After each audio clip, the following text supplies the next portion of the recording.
ఇది కొత్త కాదు. ఇది ఈ ప్రభుత్వానికి ఈ సమస్య వర్షాలు పడితేనే తెలుస్తున్న సమస్య కాదు, తెలియక ముందే తెలిసిన సమస్య. పర్టికులర్లీ నాకు సంపూర్ణ అవగాహన ఉంది. నేను జిహెచ్ఎంసీ ఎన్నికల సందర్భంలో పరేడ్ గ్రౌండ్లో చేసిన ఉపన్యాసంలో చెప్పిన ఈ స్థితి వస్తుంది హైదరాబాద్కు తప్పదని చెప్పి. ఇంకో మాట కూడా నేను స్పష్టంగా చెప్పదలుచుకుంటా ఉన్నా. కొంతమంది విశ్వనగరం అనే దాన్ని ఎక్కిల్ చేసే విధంగా మాట్లాడతాం, ఇదే నా విశ్వనగరం అని మాట్లాడుతున్నారు. అది చాలా తెలివి తక్కువ అవివేకంతో ఉండి ముచ్చట.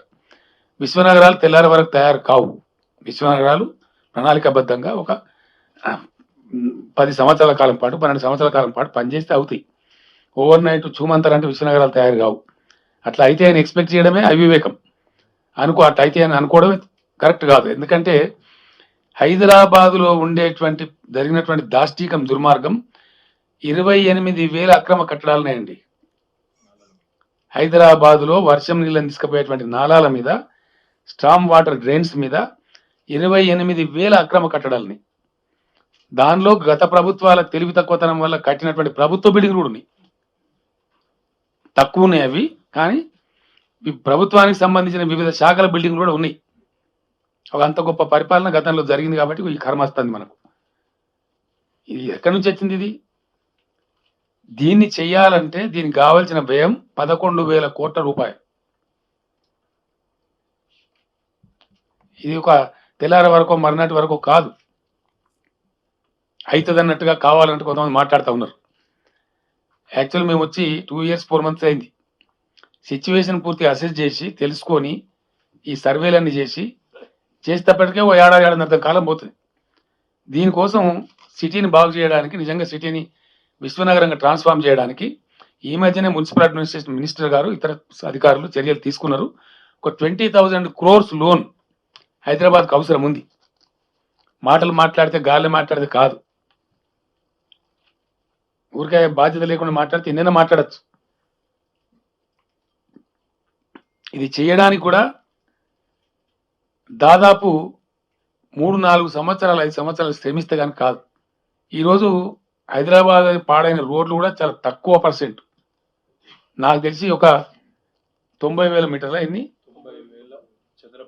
చదరపు మీటర్ల రోడ్లు ఉంటాయి హైదరాబాద్. 90,000 స్క్వేర్ మీటర్స్ రోడ్స్ నిడివి ఉంటుంది హైదరాబాద్లో. ఇంకా ఈజీ చెప్పుకోవాలంటే ఏంటంటే హైదరాబాద్లో ఉండే రోడ్ల నిడివి, length of the roads in Hyderabad city is about 9,000 kilometers. ఇది 90,000 చదరపు మీటర్లు, square metres, not kilometres.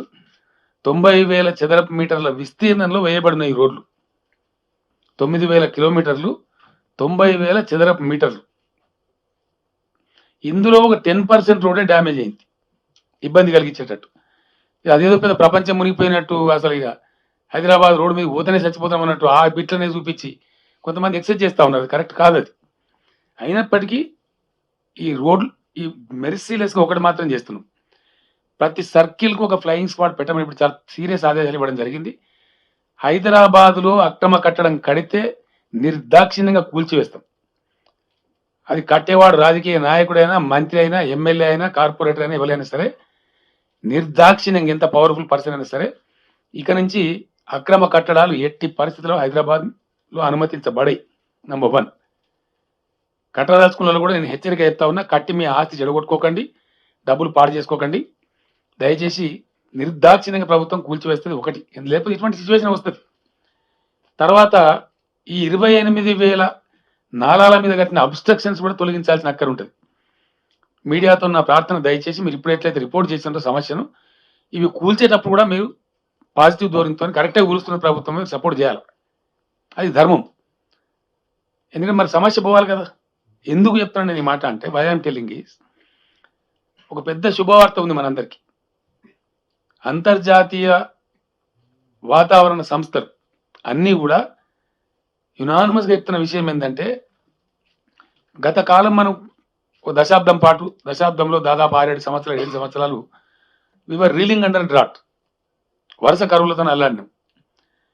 Situation మారిపోయి కొంచెం ఎకాలజీ మారి, ఇంతకుముందు అంతా ఎల్నినో ఇయర్స్ ఉండేది మనకు.